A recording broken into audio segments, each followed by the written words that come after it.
Hello, ladies and gentlemen. We welcome you to another episode of the Gafford and Brown Show. I'm Mark Gafford. I'm Robert Brown. And once again, we have ourselves a very big show for you today. We're going to talk about the NBA free agency, especially about the Dwight Howard and everything. We're also going to talk about the MMA fight that Anderson Silva, how did he do? And we're also going to have ourselves a couple of special guests today. One of our special guests is going to come on the air. Is going to be Hiren Joshi. He's going to be talking about a little bit about the Dwight to Houston. He's also going to talk about the Rockets. And I understand you also have another special guest too. Yeah, hopefully Justin Ivy, we're able to get him. He's a writer. He's mostly a hip hop writer, but he also writes about MMA and just an all around huge fan of the sport. And both of those, I feel like both of these ideas right here are gonna be very good. We're also hoping that you guys also come in, comment, call in, also can Skype with us and all that stuff too. Primetime 2832 if you want to get your voice heard about this. But let's kick things off about the Dwight Howard sweepstakes, and we found out who's the winner of the whole thing. It's Houston Rockets, and right now it's everything is buzzing over there in Houston. They pick up the big time free agent that they've been really wanting all this time. They get the big center, and they also get a good piece to pair up with James Harden. How do you think they're gonna do this season? They'll do well. I think they'll do fairly well. They're definitely going to be an 8th seed again. I can see them moving up. Maybe I think Denver. Well, no, they're not going to jump. They're not going to jump to 3 that fast. I'd say maybe 5, maybe 6. It's a good situation for Dwight. It reminds me of Orlando. He's got perimeter shooters. He's got an all-star in Harden, and Harden's great at the pick and roll. He's also a premier scorer, so it's prime for him. What I'm worried about is how healthy is Dwight. You know, he's still getting over that back injury, the shoulder. We have to see how that progresses. Also, there's going to be that chemistry issue at first, but I think there's more upside than downside to this situation. And I don't see them going to the Western Conference Finals. At most, I see them going to the second round, and that's it this season. Well, that's it the upcoming season. I don't see them making too much noise because there's still some tweaks that need to be made. And I just think right now there are a few more teams better than them right now. What do you think? Right, and I have to agree. I think in due time, they're going to be pretty. They're going to be good. I say maybe in year 2, year 3, they'll make the Western Conference Finals. They might make it to the NBA Finals and all that. I think for right now, we have to really see how the pieces fit together. For everybody that's predicting that they're probably going to make it to the NBA Finals, it's possible. I mean, who knows? It's possible. You never know what could happen. Injuries could happen and all that. But I think they'll make it to the second round, and that's okay. You also got to realize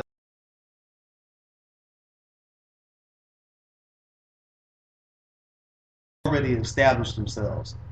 San Antonio, I mean, we cannot count them out because this is a team that just recently made it to the finals. OKC, they get Westbrook back healthy.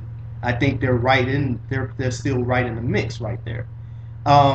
You know, the other teams you have, I mean, I think they're pretty much in the same par with maybe the Clippers and maybe also the Warriors, which we'll get back to them about the moves that they make. I think there will be a top 5 seed. I say maybe my prediction probably a 3 or a 4, but they'll probably be bounced out in the second round by either the Spurs or the OKC Thunder. 3 is a bit too generous, but I do agree with you. Them finishing 5, or top 5. I'm just anxious to see how this goes because on paper it sounds like a nice idea, but I don't know. But the Rockets have done a great job at getting their pieces together. I mean, this is what they wanted for the longest. Mm-hmm. So they finally have their prize big man, and we get to see what happens now. So I'm confident that they made the right decision because we all know that Josh Smith was a possible piece. That didn't happen. Right. They had enough pieces and guys to trade for a premier talent. So we're still looking at this whole situation. But I mean, just think about it. The Rockets last year pretty much dumped their whole team. They got rid of a lot of pieces, a lot of guys. Aaron Brooks, Scola, Kyle Lowry, all these guys dumped the contracts basically, and now you see them, benefiting from those moves. Mm-hmm. And it's already been a pretty good win right now. And Cameron Sadeghi, who's also a part of our team and the national sports team, he says that he thinks the Rockets can make the Western Conference Finals this year, and he says the Warriors and the Rockets in the Western Finals, Spurs will be bounced out of the second round, and he thinks Duncan is going to break down. I mean that could happen, but with the way that team looked this past season, Tiago Splitter got a big contract. They made another good pickup in getting Bellinelli. I can't say that right now. I think right now I would pick them over Houston because the chemistry they're just a better team right now. We still have to see what Houston looks like on the court. I'm not sold on the whole Dwight Howard thing just yet. Don't get me wrong. He's an upgrade. They're going to do well, but I can't put them over Spurs right now. Me neither. And that's in no way a diss right there to the team. I really think that I really think that right now the Spurs do have their number. Like, you also got to look at it like this too. Their young guys have really stepped up. Look at Kawhi Leonard. Look at Danny Green. These are guys that, even though Danny Green did taper off in Game 6 and Game 7, he had a very good the first 5 games where he pretty much got pretty much got the record for 3-point shooting. And we were talking about him if the Spurs won. Hey, he would have been an MVP. He would have been the MVP. A role player. So, you still got that, and that's the one thing. Now, my question for you, too, is have you heard about Omer Sheik and him thinking about probably wanting to get out of Houston, but yet Houston wants to keep him, just in case of something happens to the White. Yeah, he's. I can understand why he has that frustration because he's a solid big man. Like if we were to do a big man power ranking, I would say Roy Hibbert, Dwight Howard, Brooke Lopez, then Sheik. But I agree. I understand why he wants it, but I think he's going to be trade bait. I think he'll be moved, if not before the regular season, at least by trade deadline. Right. But the Rockets are smart in keeping him just in case, because Dwight's still getting over the back injury. Mm-hmm. He's still getting over the shoulder. So he's still coming along. So I can understand keeping him as an insurance policy. Right. And I think that's pretty much going to be the good case here. They do need, I think eventually they're going to have to address the power forward position. Eventually. They can pretty much they can kind of put off on it for now, but they're going to eventually need to address that power forward position. Because I think right now the lineup is either going to have Lynn or Beverly starting off at point. I think you're going to have Harden at the 2. You're going to have Parsons at the 3. You need the power forward, and it's going to be interesting to see what they do. And it's going to be the White at 5, with a Sheik pretty much coming off the bench, and you also got yourself some great shooters coming off the bench as far as, Francisco Garcia, who had a very good series against the Thunder earlier. Omri Caspi, who can shoot here and there too. So I really like the move that they've made. And we've also got 2 more comments here. Clarence has basically said here they may have a shot. They have a shot. The West may not be so top heavy now, but they may want to use a Sheik as the Magic used Gortat. That's realistic, but if what they're saying is true, if this isn't just locker room fodder, if he actually really wants to leave, Mm-hmm. I think you have to deal him because you don't want bad chemistry starting off with this. Right. And I'm just not sold on them going to the Western Conference Finals right now. I don't think they're better than Golden State. Mm-hmm. I don't think they're better than Denver, really. I think in a 7-game series, I would give the matchup to Denver. They're not better than OKC. They're not better than San Antonio. I would put them over the Clippers. I'll put them over the Clippers. Maybe Memphis, because Memphis really can't score. They can't outscore Houston. Right. But I don't know. I'm not on the Western Conference title. I don't think they even sniff it. I'd say they go to the second round and probably lose in 6 games because I just think that I'm not sold on that. I have to see more. I have to see more. A couple more moves made for me to say they'll make the Western Conference Final. Mm-hmm. We also got a couple more comments here too, and Cameron basically says, "I wouldn't be surprised if the Warriors make the WCF." The Warriors are close for going to the final, so that's very realistic. And with the addition of Andre Iguodala, their odds have increased. Some people have said the Iguodala addition wasn't necessary because they already have a young, wing. So I don't know. I think I like the move. He's a veteran. He gives them, some experience. He gives them. He's very confident, and he doesn't have to play. He doesn't have to be the guy. He can be. He can do what he does best, which is play defense, pass, and score when needed. So I think it's a great situation for him. What do you think about it? I like the move too. I really do.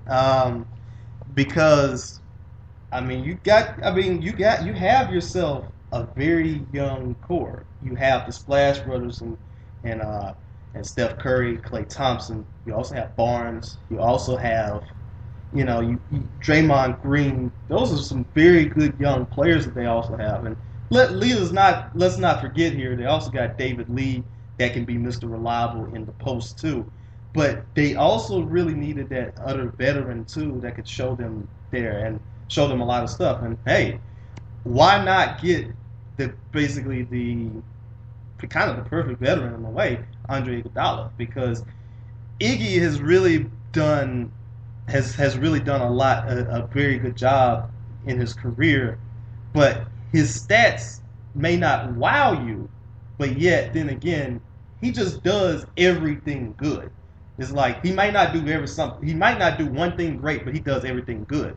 Like you said, he can score points, he can pass, rebound, play defense, all that stuff. So I really like the move for the Warriors. And actually, to be honest with you, I probably would have had them as one of my top 5 too. I wouldn't be surprised. They of course I think they would make the second round too, but I could possibly see them in the Western Conference Finals as well. I can see them before Houston because they actually happened last year. And, there's more chemistry there. They're better. They're a more organized unit right now. We still have to see how the Rockets go through with the chemistry test and how exactly these pieces are going to fall into play. I still have faith in Oklahoma City. I still think the Spurs are going to be a factor. The Nuggets are one of those scary teams. And who knows what the Lakers could do last minute? Who knows? Who knows what acquisition they can make? And with the way Kobe Bryant's talking, he's talking like this might be the season where he's going to let it all hang out. Right. And it's going to be interesting to see when does he come back from the Achilles. It's going to be interesting. And right now, I wouldn't expect that he's probably going to start. He's going to start the season, right? I wouldn't expect it. Who knows? I don't know. But I think maybe mid-November. We'll see what happens. He might go to Germany, get that blood spinning deal back over again, and who knows what can happen. But it's interesting to hear what happens in Lakerland because right now it looks like Meta World Peace is going to be amnesty, and now is it kind of? Let me ask you this: do you think is it kind of like a like heaven sent in a way that maybe that they kind of a little bit worn out by not getting the white as far as the money and all that? You lose still because that's the future. Dwight Howard with a healthy Dwight Howard with Kobe, Nash, and maybe one free agent. I like that a lot more than Kobe, Chris Kaman, maybe Paul Gasol, and whoever else. This hurt the Lakers more than just money in basketball. This was the first time I can recall a big free agent not wanting to re-sign with LA. I mean, nobody walks away from the Lakers. Exactly. You get traded, you retire, or you get waived, but you don't just say, nah, I'm leaving LA. Yeah, and this is kind of like uncharted waters right here for them. And right now, nobody's probably going to suspect. I wouldn't suspect them to really make the playoffs this season. They could be close, but I don't know because you have Houston moving up from the 8th spot. Okay. Portland's in that water. Mm-hmm. I'm gonna put it like this: in the bottom, you're gonna have Portland, maybe Phoenix, Minnesota. I would say Minnesota would make that leap because Utah is losing a lot right now. So I don't think Utah is going to be in the race. I think Minnesota will get the 8th seed. I think the battle for the 8th seed will be between Minnesota and LA. And I think Minnesota right now edges them out. Mm-hmm. But we got. I mean, this is all just hypothetical right now. Right. Still got a whole season to see. Definitely. So I like their odds right now. I think they still can make the. I like the Lakers odds just as much as I like the Celtics odds of making the playoffs in the East. I think they both still can make the playoffs. I mean, of course they're going to be at the bottom, but I think they still can get in. I just have to see what the Lakers do. Right. With this offseason left. And it looks like they're starting to try to make a couple of moves. Like you said, Kaman right now. The amnestying of Meta World Peace. It's gonna be interesting to see what do they do as far as once the big free agents have pretty much gone away and all that stuff. Now what do they do to help out their team? And sign Brandon Jennings. They need to sign Brandon Jennings. I know they can't throw max money. I don't know how much money's on the books right now, but I know it's enough to make an appealing offer to Brandon Jennings. I think Brandon Jennings is a guy that would definitely help them because they need to get younger at point. He's from the area. Mm-hmm. It's a nice homecoming story. Right. And you have to look at your future. Right now, the Lakers have no future as far as when you look at the roster. Mm-hmm. Eubanks, that's the future. I mean, Kobe, Gasol, Nash, Chris Kaman, these guys are old. They don't have a small forward either. Yeah, I mean, there's a lot of holes. And Mitch Kupchak, as brilliant as he's been, he takes a lot of blame for this. Now we're gonna have Clarence Sellers pretty much coming on the line right now for a minute to basically talk about the whole situation. Clarence, how you doing? Hey. What's up? Hey, gentlemen, how's it going? Rob, what's going on, man? I just had to step in for a second. I was listening to you guys here.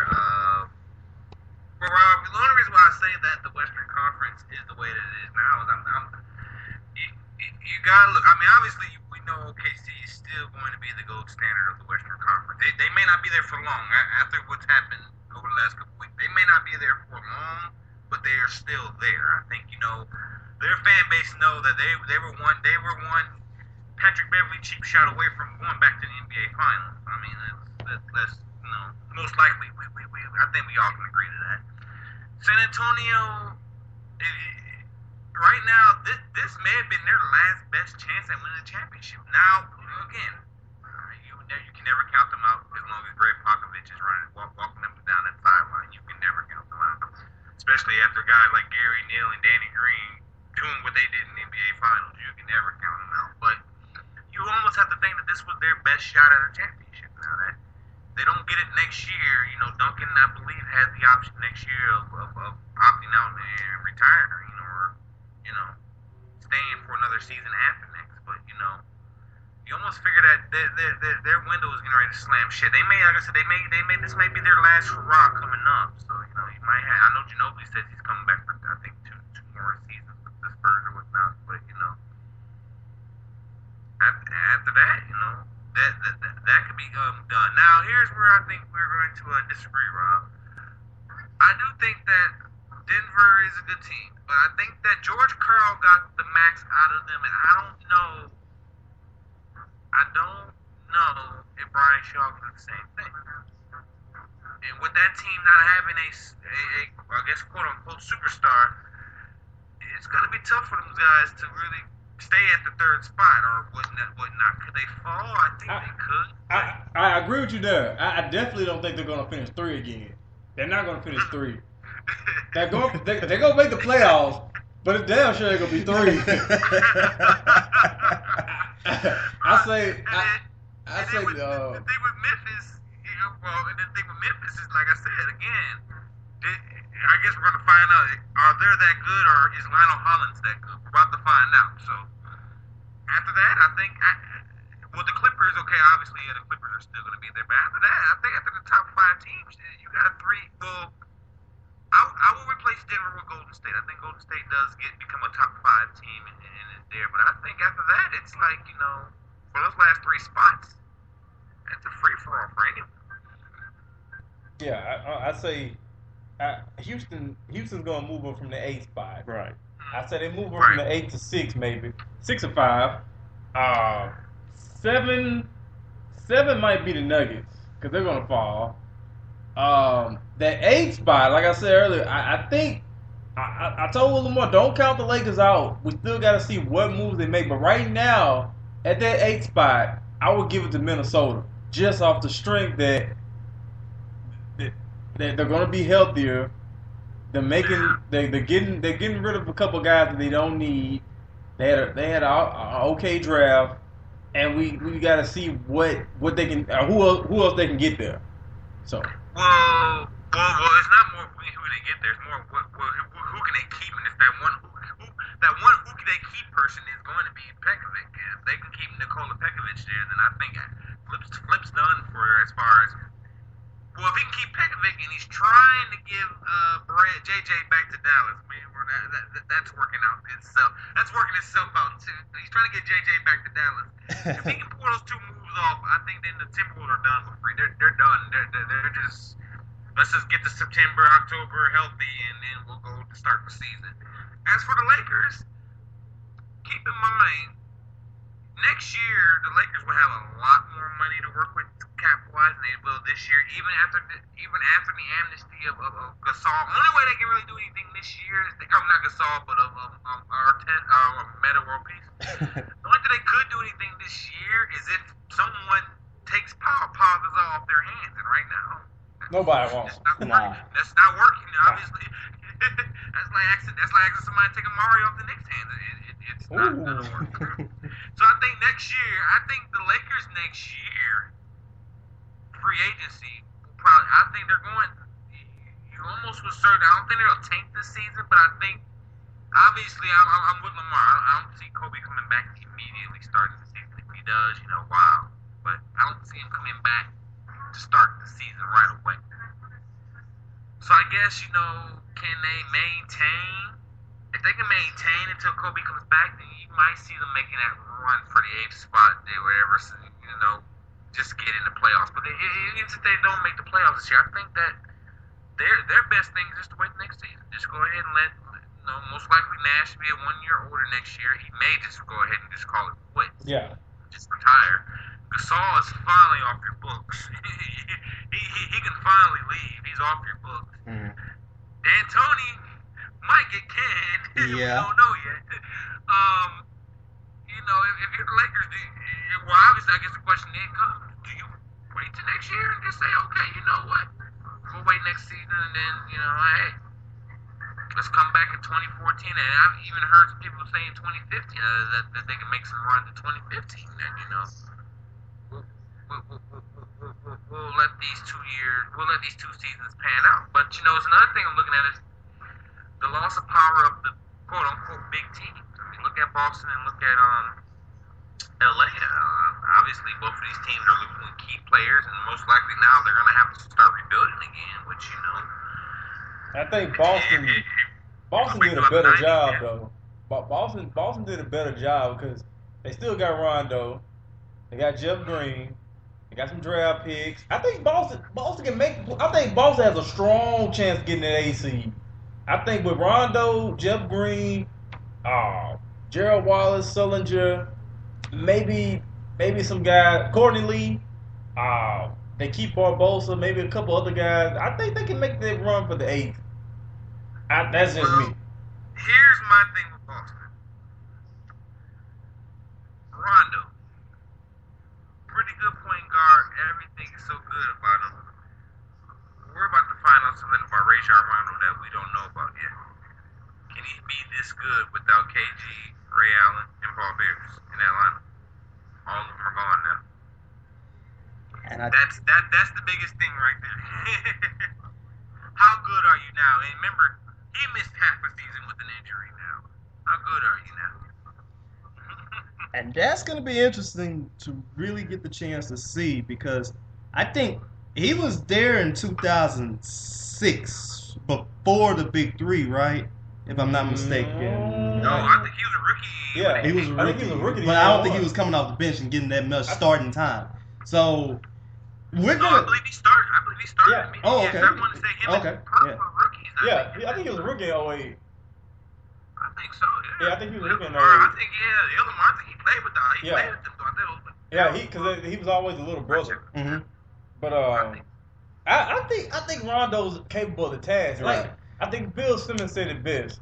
Prime time when the lights are bright, Rondo is that guy. But on cable, regular network games, Rondo is just trying to fill stats. Mm-hmm. I've seen him do it. He'll force pass. That's why I think Boston played well without him, because somebody said that he overpasses sometimes, and I thought that was so funny because sometimes he really does, because we know he can't. We know he's limited offensively. We know that much.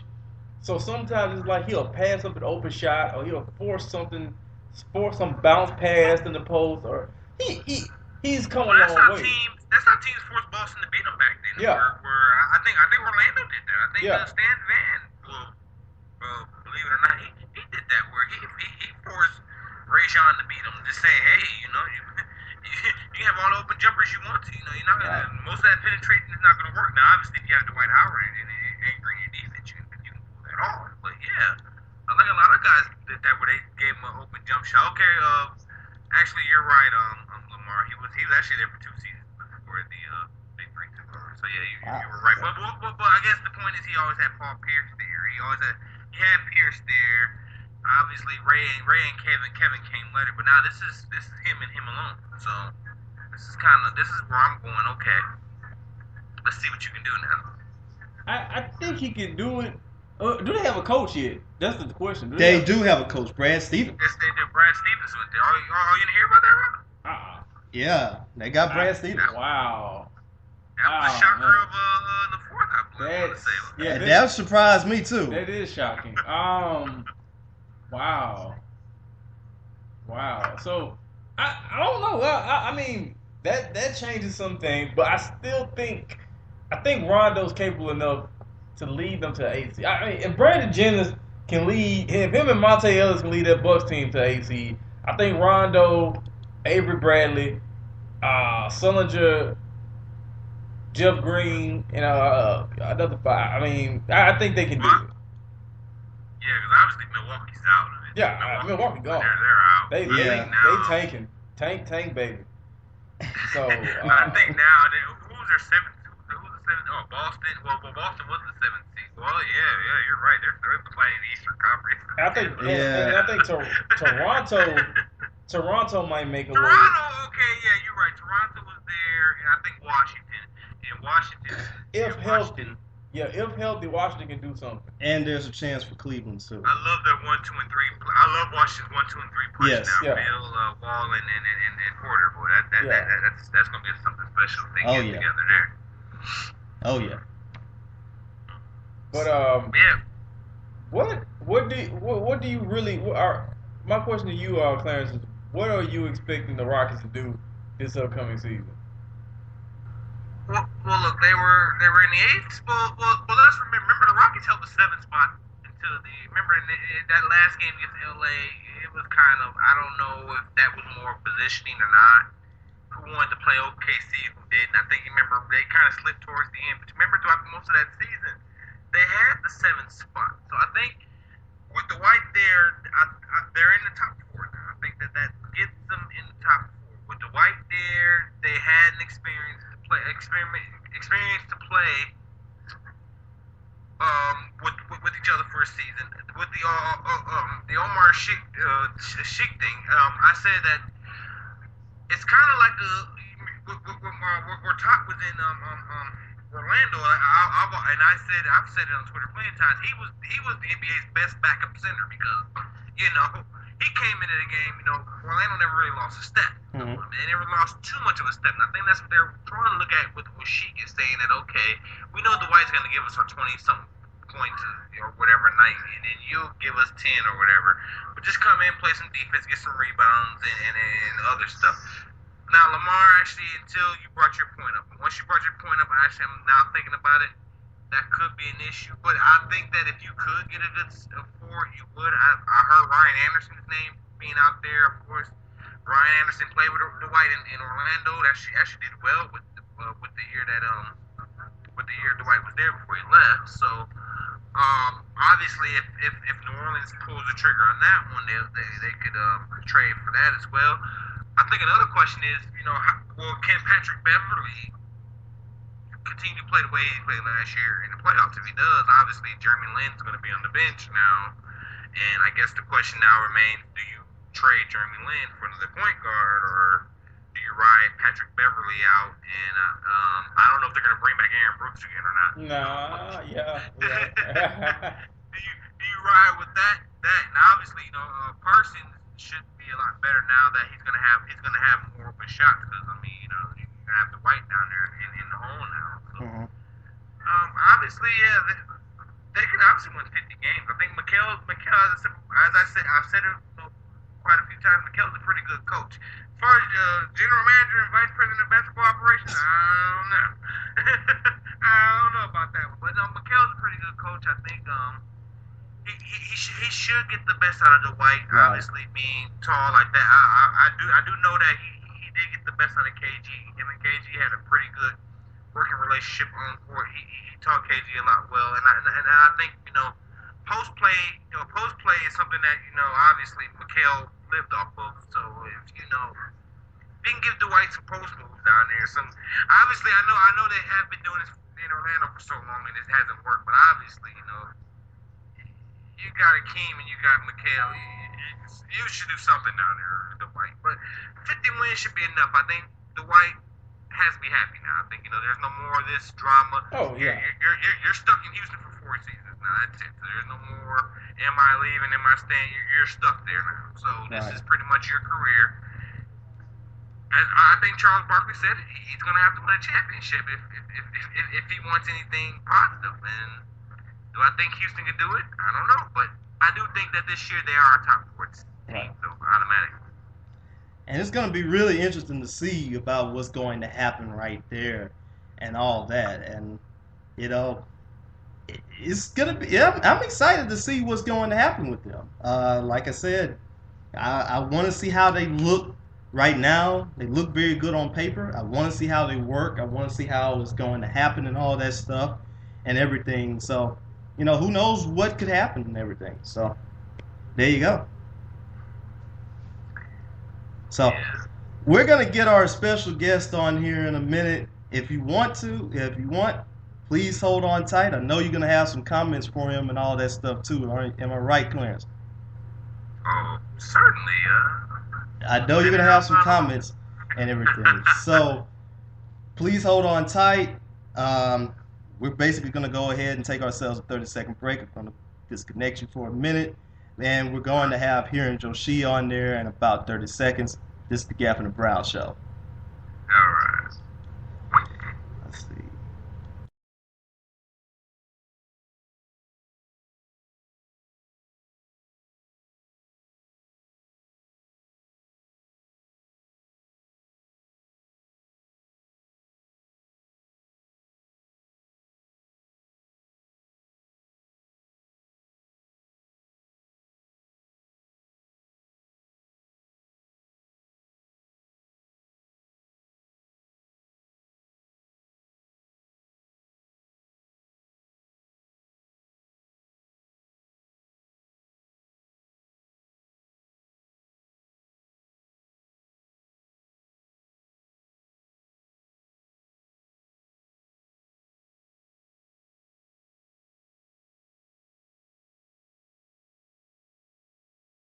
All right, we're right back with the Gafford and Brown Show, and right now we got our special guest on the air. Last time we had him on the air, pretty much was one of our best episodes, so we just decided, hey, why not have him back on there again? The one and only Hirin Joshi. How are you doing today, sir? I'm good, Lamar. Thanks for having me on again. Yes, sir. And right now, I just really want to start the whole thing off right here is about the Dwight thing and about the Dwight. You guys get the big signing, you guys get the big move and all that stuff that you have been really wanting to have. Could you tell me your insight about the move and everything about that, what it comes to and all? Yeah, absolutely. It was a huge acquisition for the Rockets because you know that Daryl Morey is a general manager that's basically been moving guys back and forth for the last 3 to 4 years, basically when he got the job.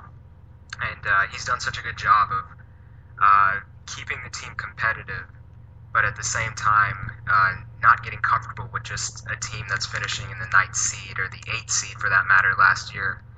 So it's kind of like he did it the hard way. A lot of the general managers out there kind of just decide, let's go ahead and tank, let's get a really high draft pick, and let's start rebuilding. But the Rockets have been pretty good for the last 2 to 3 years. They've been competitive. They've always been a respectable team. They come out and compete every game, every season. So it's been nice to watch that. But then at the same time, you get bored of it. You get bored of the 15th pick. You get bored of finishing just outside of the playoffs. So the interesting thing about it is he's been working for Dwight Howard for the last 3 years, and it finally came true after these past couple of weeks that whole Dwight Merritt thing that's been going on. It's finally done, and he's finally a Houston Rockets, so it's a huge acquisition for him. And the main thing that really got that done is definitely the James Harden trade.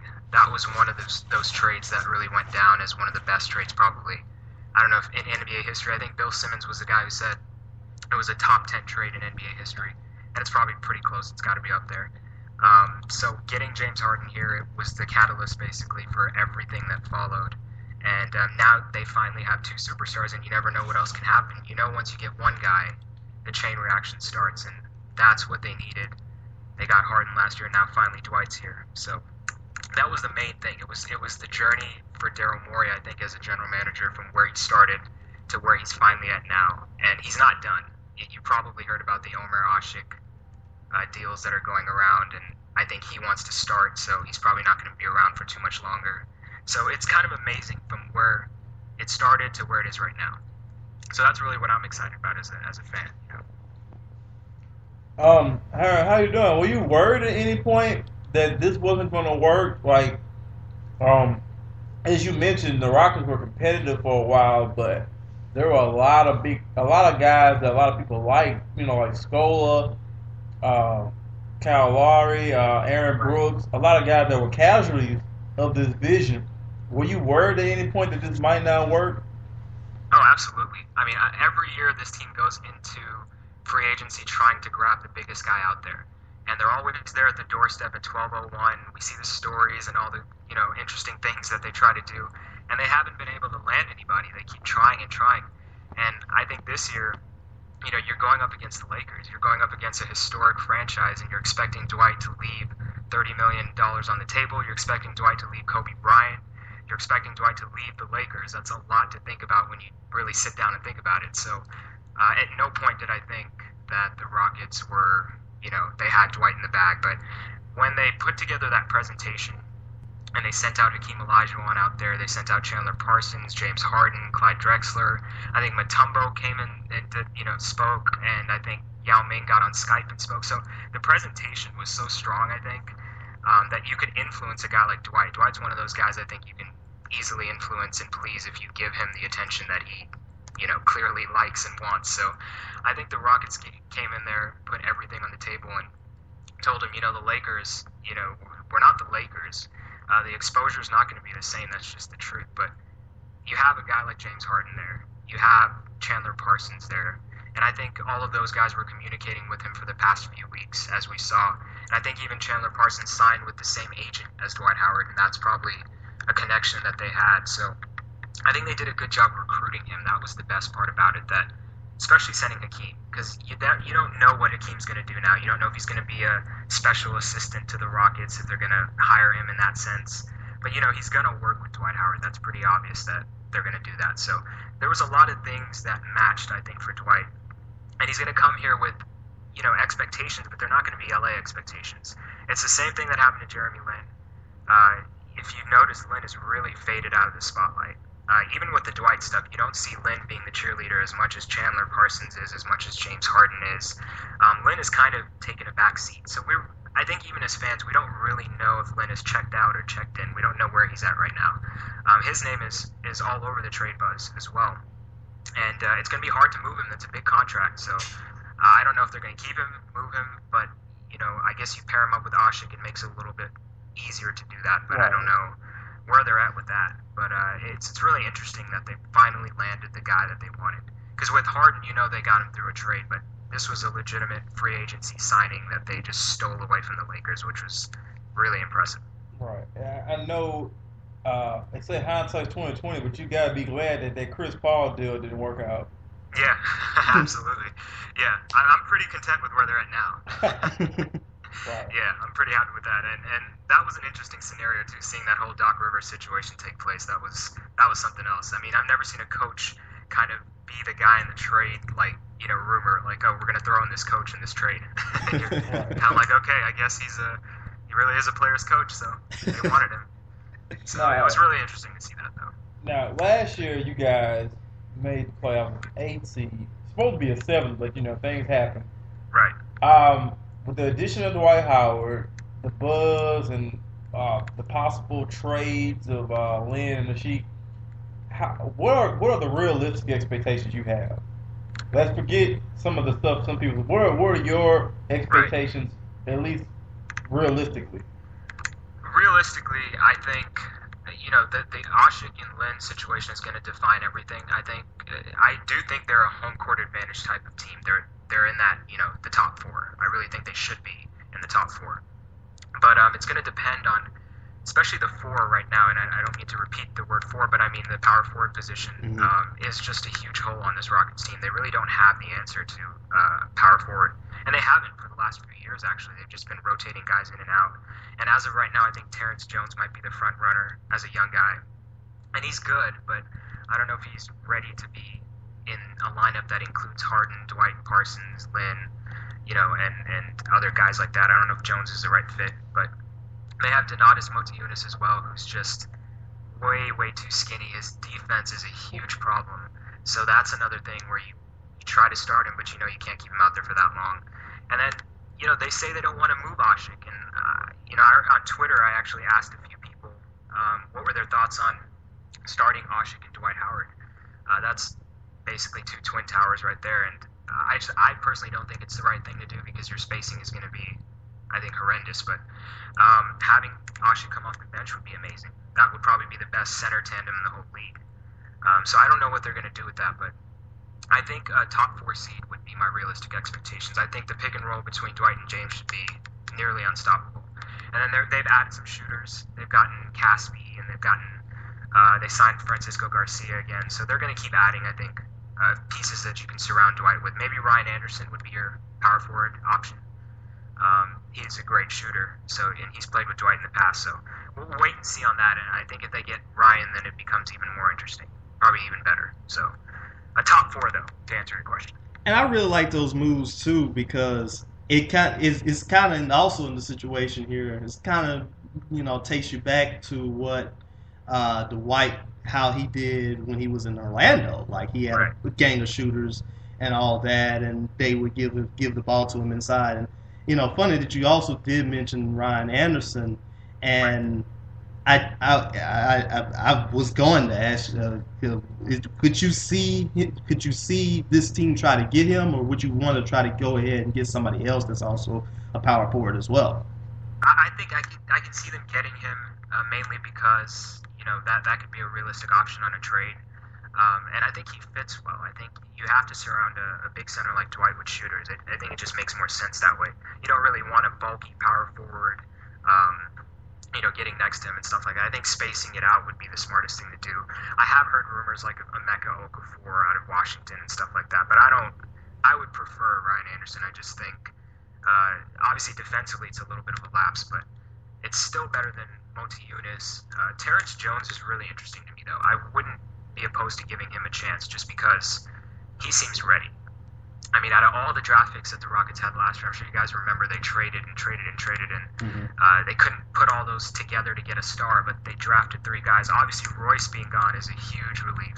Right. we celebrated that one, even though I know it's his personal issues, and I feel for the guy, but just from a basketball standpoint. Now, I got to ask you, if he goes to Philly and gets over his demons and plays anything close to Iowa State, there's not going to be a little bit of like, Me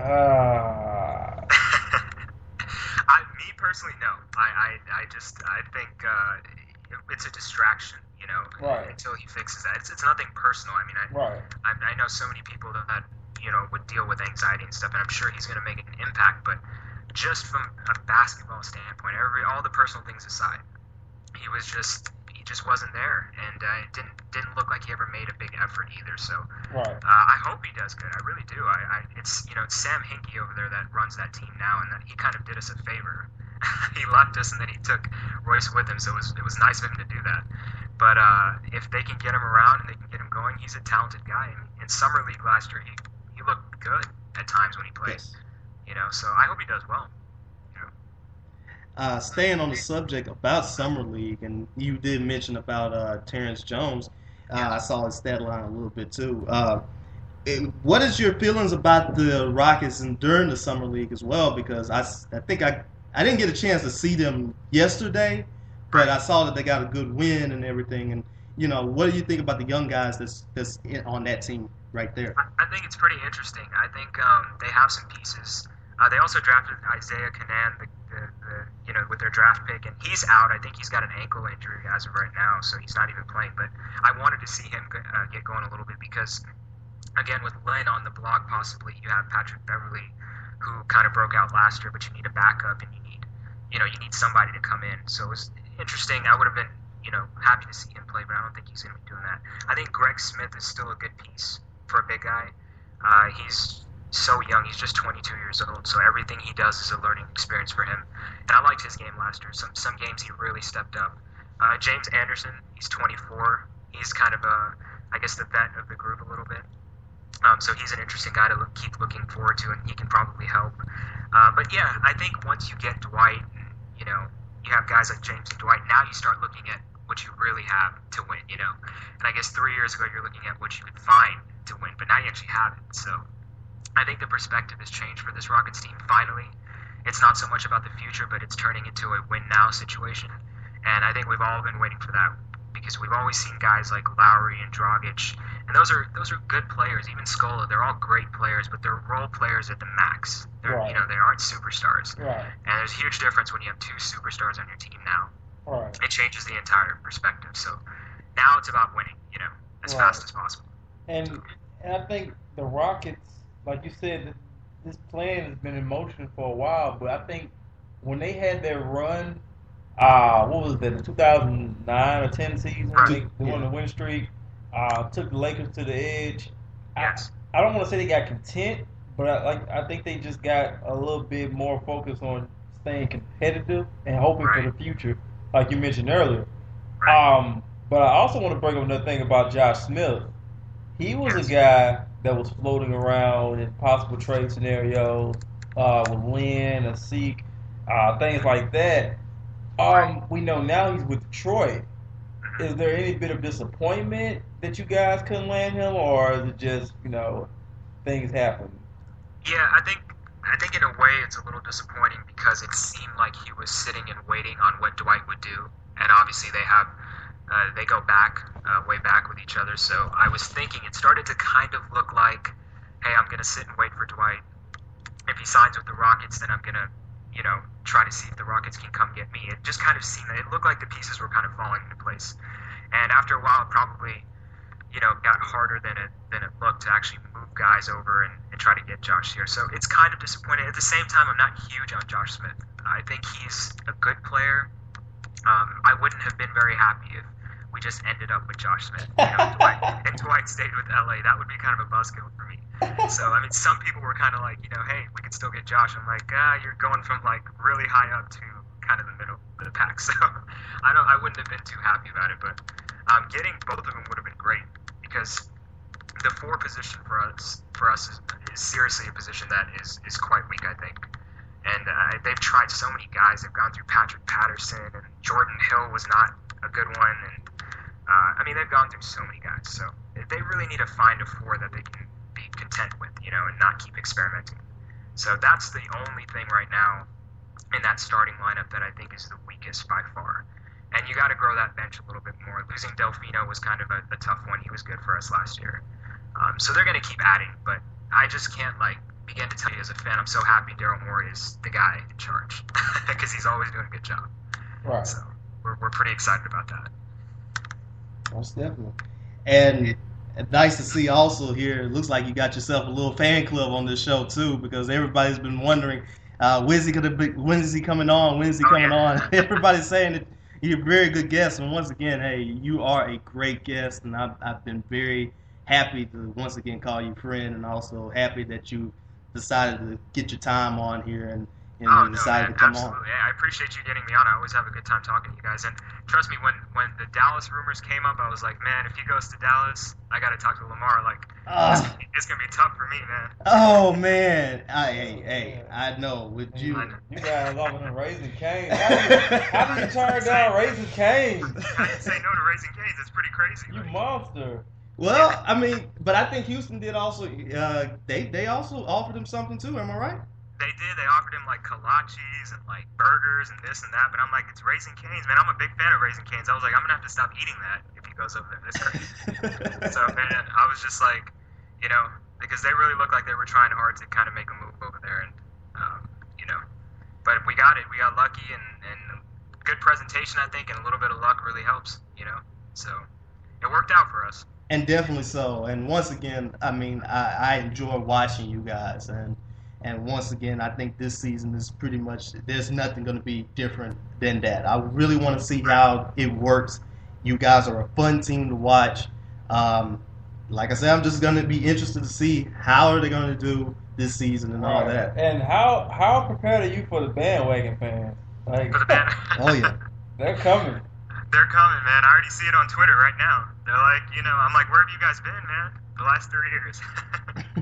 So they're out there, but it's the atmosphere at Toyota Center has been kind of rough the past few years. So it's gonna be good if more people come out. I mean, I'm all for it if it's gonna be a bunch of people supporting the team.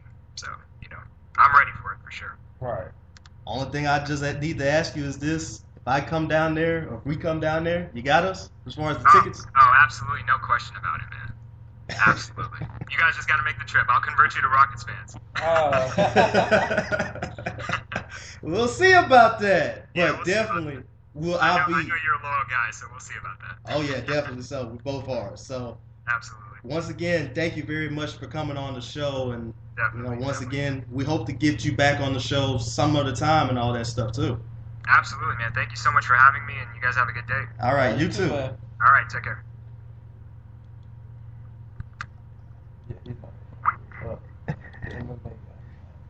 Okay. But once again, that was a very good conversation that we had with Hiram Joshi. Gave us once again a lot of insight about the Rockets. We'd like to also thank everybody that has listened to us too about this too, because like I said, he's been one of our better guests that we've had. So we're gonna go ahead and take ourselves another 30-second break. We're gonna talk about we're basically going to talk about the MMA. We're not going to have the MMA guy on the show, but I know Rob is going to have a lot of things to say about the Anderson Silva fight and all that stuff too. If you saw his Twitter account, you pretty much would just realize how much in shock he was about that. So we're going to go ahead and take ourselves another 30-second break. This is the Gafford and Brown Show.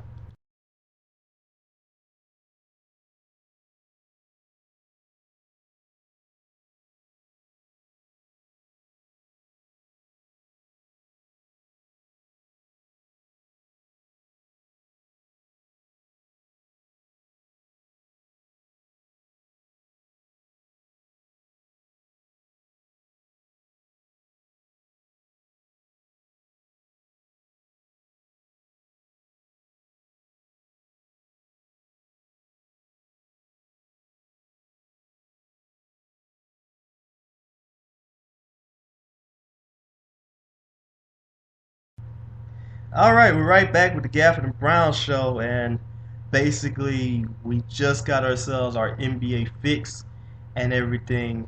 I just also want to ask you, and I don't think we got a chance to mention it ourselves too, but what is your thought about Josh Smith going to Detroit? Oh, cash grab, baby. Get the money and run. Get the money and run.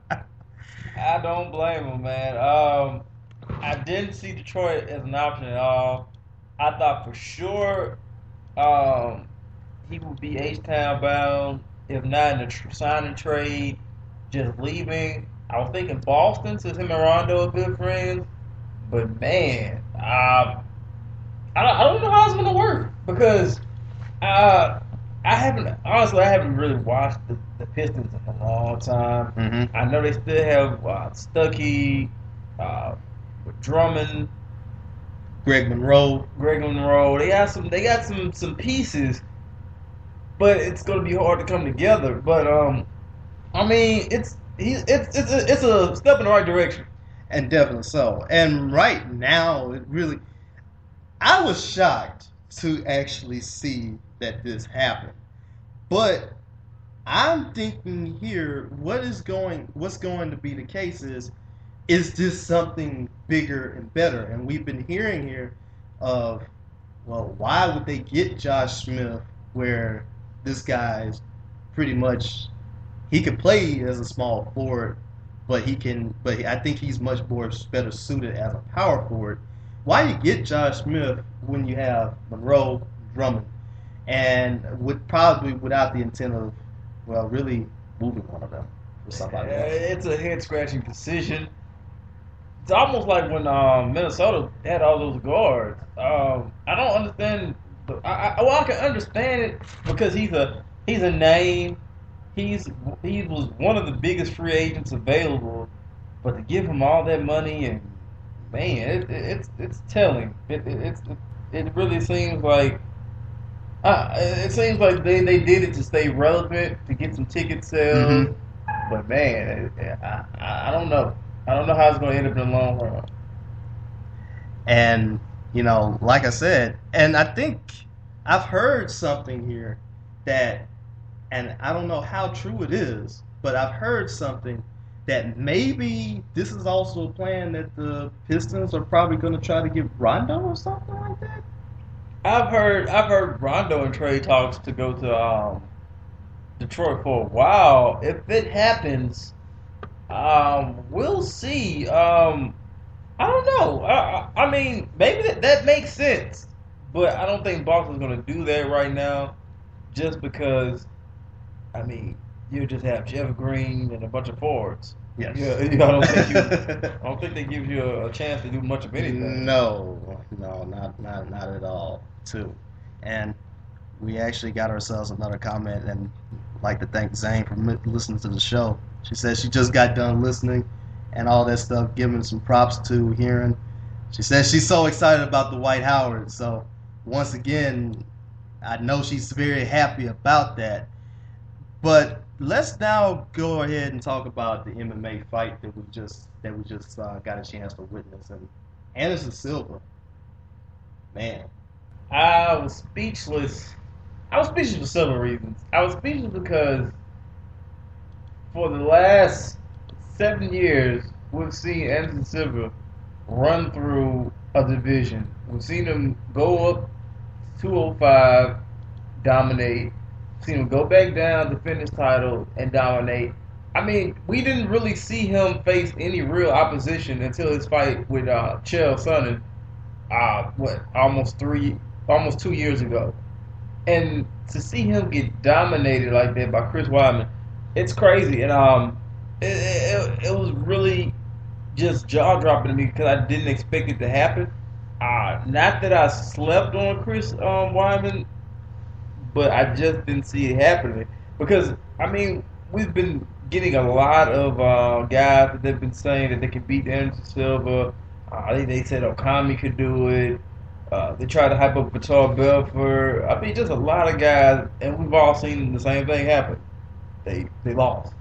So to see that happen was very shocking to me. Now, I know some people that are diehard fans had picked Chris to win and said that it wasn't that telling, but to me, it was shocking. Now,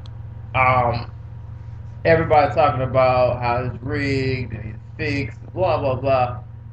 Anderson Silva always fights like that. I mean, he fights with his hand down, he taunts, he does that. That's part of his strategy, I guess, to get his opponent's head. And I mean, it's showboating. It's kind of like when Ali would do the shuffle and all that, but it backfired in a big way. And I mean, it happens, and I'm just very impressed with Chris Weidman. At the same time, I'm shocked to see Anderson Silva lose in that fashion. Now, I'm excited to see what happens next because he said he doesn't want to do a rematch. Of course, that's not going to happen. He's going to rematch. Mm-hmm. They're going to fight again. Yeah. Too much money's on the table. Too much money can be made. They're going to fight again. Question is when. So we're waiting on that, and it was history-making night. One of the biggest title changes in UFC history. Right, and I did not get a chance to look at it again. Surprisingly, You haven't seen it yet? I've seen the still shot of the knockout. I've seen the still shot of the knockout. I've seen the memes of the knockout. I've seen them Photoshop Drake in the knockout as well. And trust me, yes, I have not, but I have seen. I don't know if I've seen like the knockout live and everything. I was shocked, to be honest with you. With little MMA knowledge that I know of and everything, I do know that Anderson Silva is pretty much one of the best ones. And I was thinking, well, he's gonna win. And looking at the timeline, and everybody was like, well, yeah, he was gonna win. He's gonna win. He's gonna win. And everybody else was just shocked at the time that he lost. And I was shocked about him initially not saying that he was going to go for he was going to retire rather than go for the rematch. But I think you pretty much hit the nail on the head. You got to go for the rematch in this case. Yeah. You got to go for it. But how significant do you think is this loss going to be, and does it actually promote like younger stars and all that? Yeah, it opens up. I mean, this opens up the door for Chris Weidman's career. I mean, he's cemented in UFC history now. Does it hurt Anderson Silva? No. He's still arguably the greatest of all time. Mm-hmm. The man dominated the division. He moved up, fought bigger opponents, won. This doesn't taint his legacy at all. It doesn't knock anything. It just builds up a younger guy. It's good for the sport. People have been wanting to see him lose. So I mean, it happened, and it's over with now. So now we can move on and hope for the best. Right, and we'll just see what happens here. Does he get the title back? Does he not get the title back? I'm pretty sure it's going to happen. Of course, Dana White is going to make it happen because he's one of the better commissioners that we have that's in the game right now. So definitely so. I'm gonna also ask you another thing that's pretty much right in your warehouse, and we're basically been talking this wrestling. Money in the Bank is going to come on in about I think Sunday actually, yes. And your thoughts about the slate that's going to happen there. It's going to be interesting. I'm going to watch it because I think we're going to get the full outcome of the whole Paul Heyman CM Punk dissension. I think we see Punk get screwed, and I think that's going to open up the door for him and Brock Lesnar at SummerSlam. I'm also ready to see Rob Van Dam's return. Oh yeah, that's something a lot of people want to see. Oh yeah, definitely. I think Van Dam has been really one of the most phenomenal wrestlers that we have seen, and I can just remember him from his ECW days, right, and his WWF, WWE days as right. well. And he's always been a guy that he's just always wowed you with his high flying ability and all that. And the other thing here too is we got a bunch of championship matches, and then we also got a bunch of Money in the Bank ladder matches as well. Your thoughts about who's going to win those, and your thoughts on who's also going to win these championship matches too? Well, I think Cena's going to win over him, unfortunately. I think Ziggler gets his title back against Del Rio. I think Daniel Bryan is going to win the Money in the Bank for the WWE. I think Ryback is going to go over Chris Jericho. And I think SmackDown was interesting. I don't bunch of young guys. Yeah, a bunch of young guys. I'm gonna give that to Damian Sandow because I think he has the ability to be a great heel. Dean Ambrose has the USA title. Fandango is still more of a gimmick. Jack Swagger, I don't know. Curtis Axel versus The Miz. Curtis Axel gonna win. Then you have the Divas title match with AJ Lee and Caitlyn. I'm gonna give that to AJ Lee. And the Shield possibly also taking the two. Yeah. Oh yeah. Yeah, I think it's pretty much gonna be. If I were to look at it a little bit too, and my goodness, right now I see Vic Guerrero listening to her screaming and everything else like that. But if I were to probably impart it a little bit, I think the Shield is going to continue its reign, because I think they're going to do it. I think Cena's going to beat Henry. Mm-hmm. Even though it is Henry's time we'll see what's going to happen for him. I don't know if this is the time for him. Ziggler and Del Rio, and that's going to be interesting too, because I think it looks like both of them have pretty much flip-flopped a little bit. Like, yeah. Del Rio's a heel now, and Ziggler's a face. Yeah. And that's just shocking to me. Right. So I think Ziggler probably gets it back. Who knows? The ladder match, you know what? Maybe for old time's sake, Rob Van Dam in his first matchup back, maybe he gets it. Jericho and Ryback, I think Jericho. The Money in the Bank ladder match, I might be tempted to go with Sandow's partner, Cody Rhodes. I might be tempted to go with that one. The Intercontinental Championship, I think Axel keeps it again, and I think AJ's pretty much going to win the Divas Championship and all that. So, it should be interesting to see about the Money in the Bank the Money in the Bank matchups too, and I really can't wait to see what's going to happen in the next pay-per-view, which is of course SummerSlam. So we're also got ourselves some more news, and we're looking at the wire here. Looks like Cleveland is pushing Andrew Bynum to accept a deal worth a possible $24 million plus, or risk the Cavs moving on. And I'm thinking the $24 million has to be 2 years. Has to be 2 years. You give Andrew Bynum a 2-year deal? 2 years, I think that's pushing it a little bit. 1 year, I think it's a lot better to give him a 1-year deal.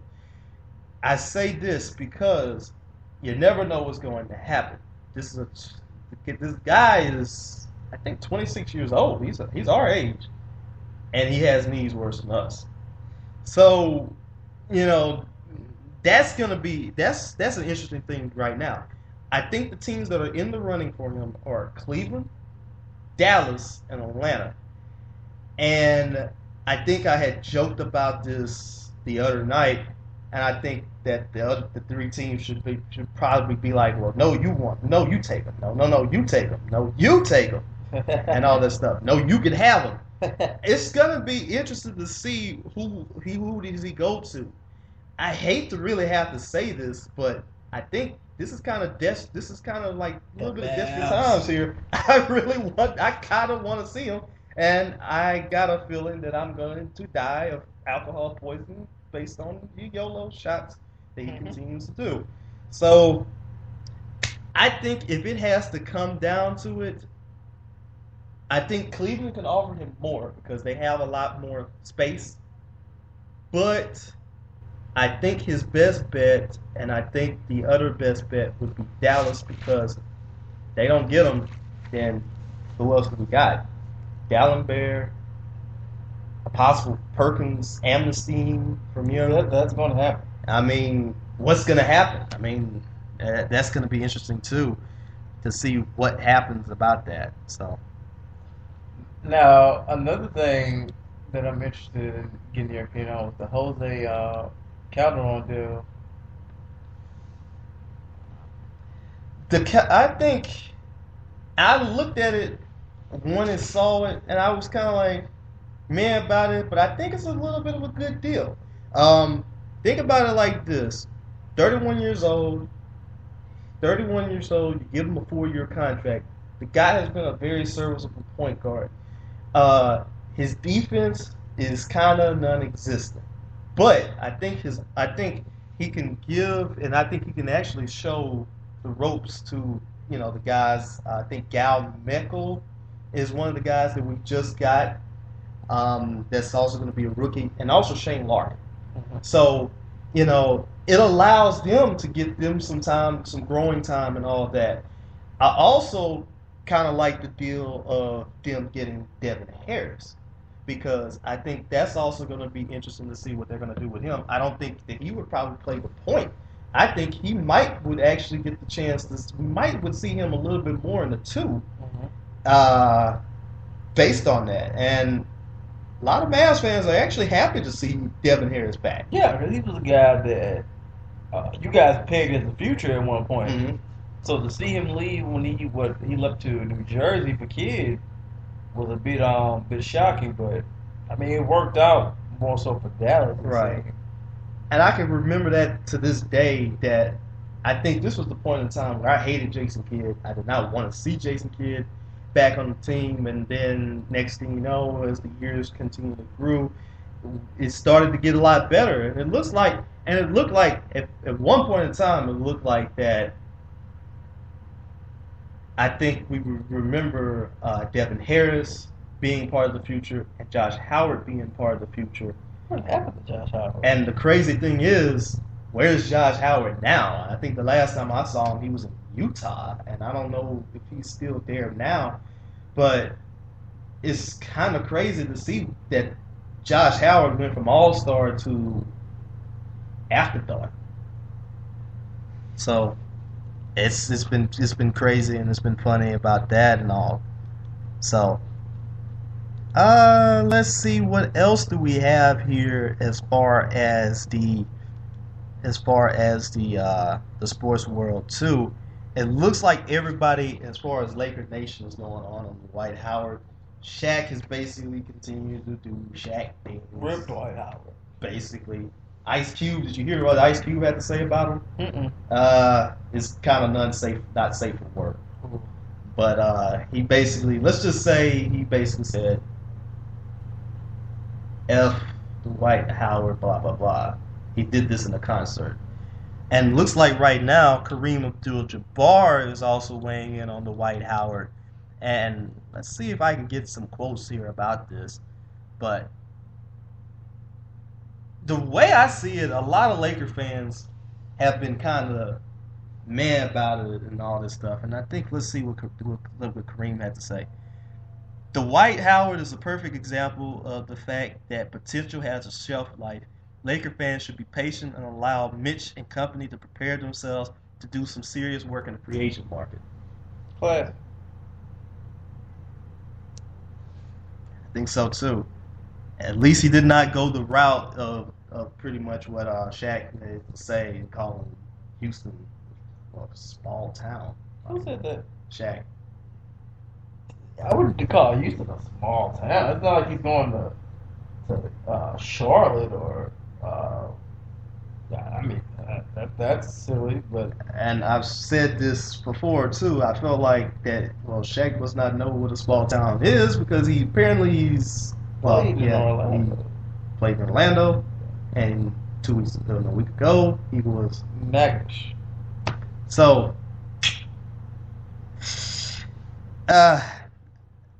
I just have not the slightest feeling what to say about that and all that stuff, too. But crazy thing is, too, we had Kobe Bryant talk about the basically, which I felt like, why is that even news?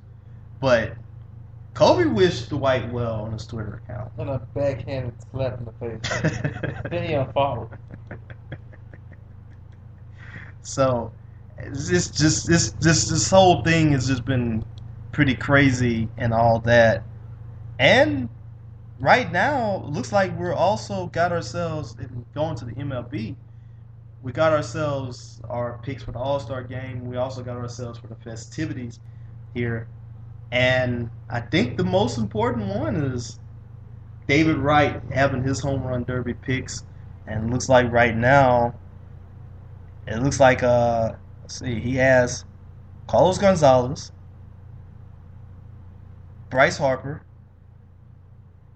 and Michael Kadire as part of his home run derby picks. And that's one of the ones that I really cannot wait to see what's going to happen as far as home run derby, because once again, everybody still digs the long ball. Correct, you are. So I guess we have to take it back to 1998 and all that. I don't know if I asked you this on the other show, but on the previous show, but best home run derby moment. I'm gonna go with Josh Hamilton.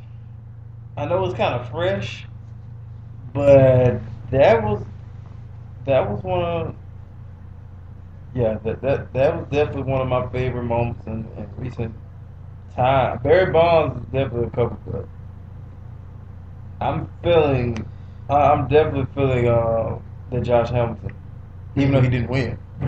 Right. What about you? Josh Hamilton's one, but I'm probably gonna go to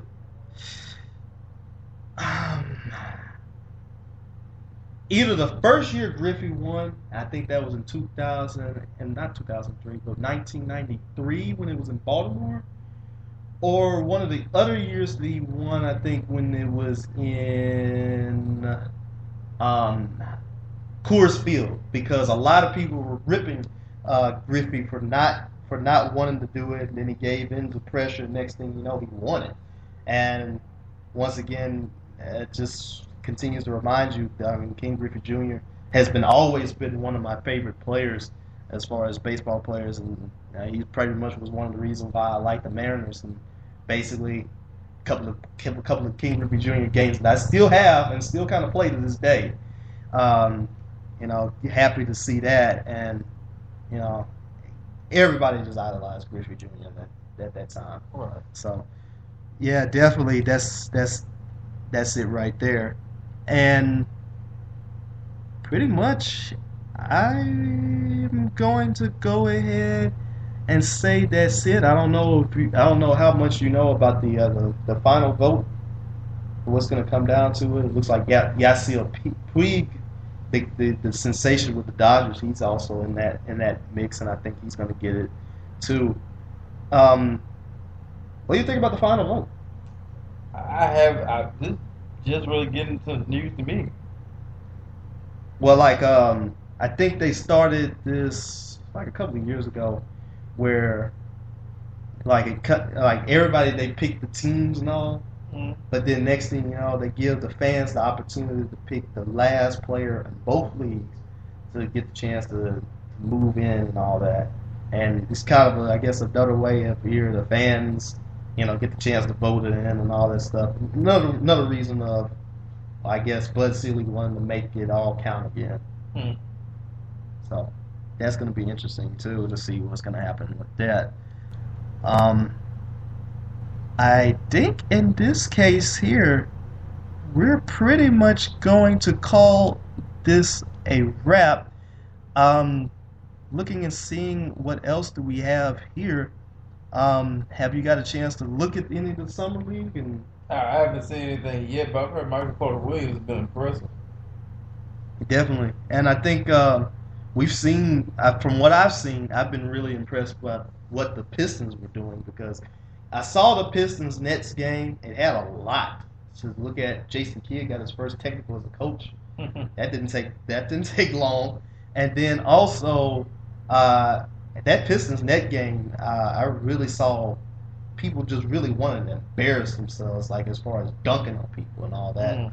So the Pistons really got themselves a bunch of mashers and all, and that's gonna be one of those things to see. Oh yes, and I forgot too.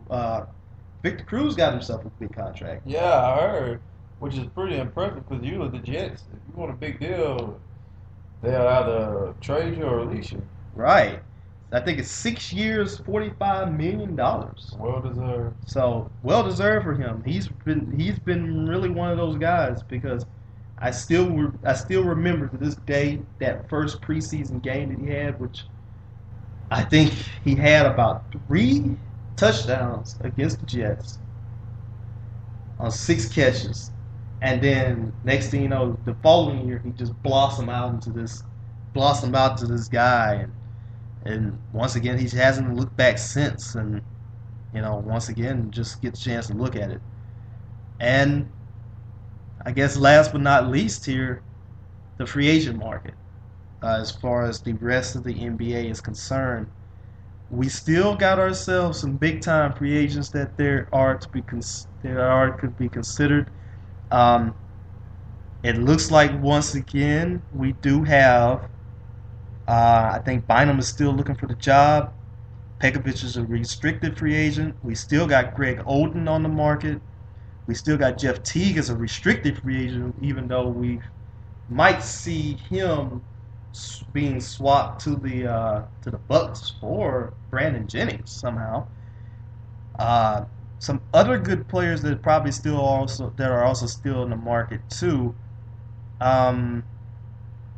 Monte Ellis is also in the market now. Who of all the players that have not been signed yet, who do you think is probably going to be the better one? Is the best one that's there? Where do you think you see them going? Jared Jack shocked me by getting the deal from the Cavs, but I like Brandon Jennings. I think Brandon Jennings is starting to make it. I've always felt like he was starting to make it, and I think somebody needs to go ahead and make claim to him and just really see what he has to offer. Because being in Milwaukee in a small market, a lot of people aren't privy to what he can do. But I think he's very capable of being a star. Right. And once again, he's about, I think, 21. 21, 22, something like that. Yeah, something like that. And I think he's commanding $12 million, and it looks like the Bucks are willing to cave in and try to give it to him. So that's going to be interesting to see what's going to happen there. The one thing I would really love for him to do, shot selection. But I think other than that, he can try to if he can get himself around the right players and possibly around the right system, he can probably progress as a point guard. It's a possibility that he could do that. I don't want to write it off quite yet. He's not at the prime of his career yet. So, and like we said before in the show, the point guard position in the future, it looks like it's going to be very good, and I think there's some great hope for it. So, yeah, there's that. So, other than that, is there anything else you would like to add to anything? Not really. All right. Well, it looks like this is going to pretty much put this all in the books for episode 37. Thank you once again to everybody that got a chance to listen. Thank you once again to Hearing for coming on the show. Thank you once again to Clarence for coming on the show as well, to imparting his wisdom as well. I know you might be listening to some Love and Hip Hop Atlanta or something like that right now, but I know you're pretty much. I know you've still been here and all that stuff. When's gonna be our next show? No idea. We'll try to come up with something. I know big news is gonna break, so we'll come up with something. And we'll try to do that for you as soon as possible. And once again, I just really love to say thank you very much to everybody else that has been on the show and has also given us some major props again. Like I said, we do this for the fans, and without y'all here, it continues to help us keep us going and all that stuff. So once again, thank you very much. So I'm Lamar Gafford. I'm Robert Brown. And this is it for episode 37. And once again, we'll just tell you to keep on sticking up with us, and we'll be right back for episode 38.